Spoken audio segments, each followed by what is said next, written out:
Nagkalat sa labas ng Senado ang mga pulis kasunod pa rin ng paglalabas ng arrest warrant ng ICC laban kay Senator Bato de la Rosa.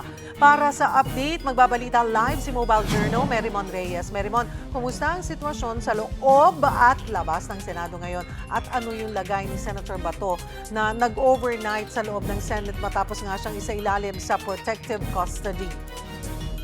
Cheryl, nung pagpunta natin dito sa Senado, nakita natin yung ilang mga truck ng kapulisan plus yung ginagawa nilang formation sa harapan ng gate. Lalo't pat inaasahan na either mga supporters ni Senator Bato de la Rosa o kaya naman supporters ng mga Duterte, pati yung mga nag-o-oppose o yung mga oposisyon sa kasulukuyang nagaganap dito sa upper chamber, inaasahang mangyari sa mga susunod na oras. Kaya nananatiling marami ang kapulisan sa paligid ng Senado. Pagdating naman dito sa loob, still business as usual ang nagaganap. Tabayan natin yung magiging sesyon mamaya. Kagabi, ang sinabi ni bagong Senate President Alan Peter Cayetano, nung tinitingnan daw nila kung saan, kung may safe ba munang kwarto dito sa Senado na maaaring gamitin itong Senator Bato de la Rosa, o kaya naman daw tinitingnan kung ligtas daw bang lumabas ng senador, ang naging suwestyon ni Senator Cayetano is dito muna raw siya mamalagi talaga sa building ng Senado. Kaya nakita natin yung ilang mga kagamitan ng senador, dinala sa kanyang opisina, and kaninang umaga, nung nakapanayam natin itong si Senator Bato de la Rosa, sabi niya gusto niya raw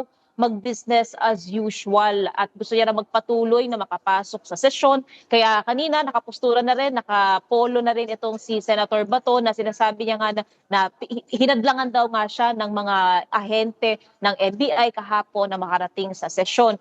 And ang isa pa sa pinaka nakuha rin natin impormasyon mula naman sa kanyang legal counsel na si Attorney Israelito Torion, still, kine-question nila raw yung otoridad ng ibang mga korte sa labas ng Pilipinas. Naniniwala lang din daw sila sa otoridad ng mga lokal na korte sa pamamagitan daw ng Supreme Court at iba pang mga korte nakapailalim dito. I-exhaust daw nila lahat ng legal remedies na maaaring gawin at sa kaalaman din ni Attorney Torion, meron din daw PNP composite team na nakaorganisa na para raw arestuhin itong si Bato, maging isa raw na chopper o helicopter o naka-organisa na raw na transportasyon, pero sa kasulukuyan ay verified daw nila ito. Still, ang sinasabi nila, inaasahan daw nila ang Supreme Court na ma-actionan daw o mabigyan daw ng pansin itong hinihingi nila o hinihiling nila na temporary restraining order o kaya naman daw injunction para lahat daw ng concern ng kampo ng senador maidulog daw sa Korte Suprema. Pakinggan natin ang bahagi ng pahayag ni Atty. Israelito Torion.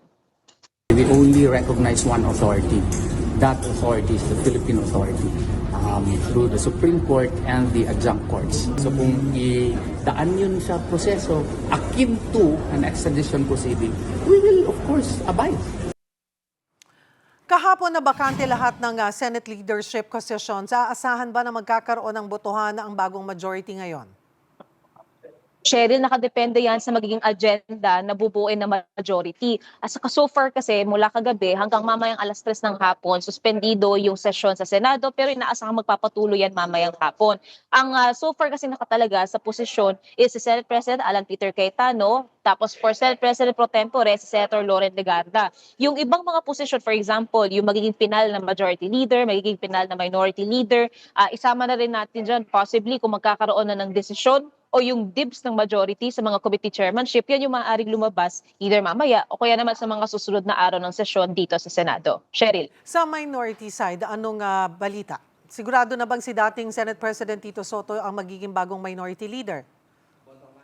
Cheryl, tahimik pa sa ngayon yung minority. Even kagabi, nung nagkaroon ng change of leadership, ang nasabi ni former Senate President Tito Soto, hindi raw nila hawak yung numero. Kaya nung nagmosyon during that time, si minority leader pa itong si Senator Alan Peter Cayetano, nagmosyon siya, na nagpasalamat sa serbisyo, nakasama niya raw itong si Soto, pero at least 13 senators na raw ang nagpahiwatig ng gusto nilang magkaroon ng pagbabago sa liderato, hinayaan na raw ni Soto ito.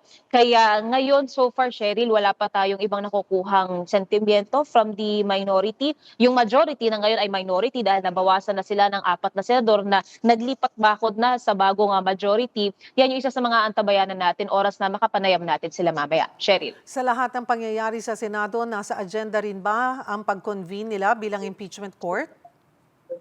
Cheryl, ang sinasabi dito ni Senate President Alan Peter Cayetano, pag-uusapan din daw nila ito, yung magiging leg kasi nga papasok dito again yung magiging interpretation ng sinasabing forthwith Nung si Soto pa kasi ang nakaupo bilang Senate President, ang sabi niya, pagka araw na dumating o matransmit sa Senado yung articles of impeachment laban kay Vice President Sara Duterte, magko-convince sila forthwith kay Soto, ibig sabihin no, the next day.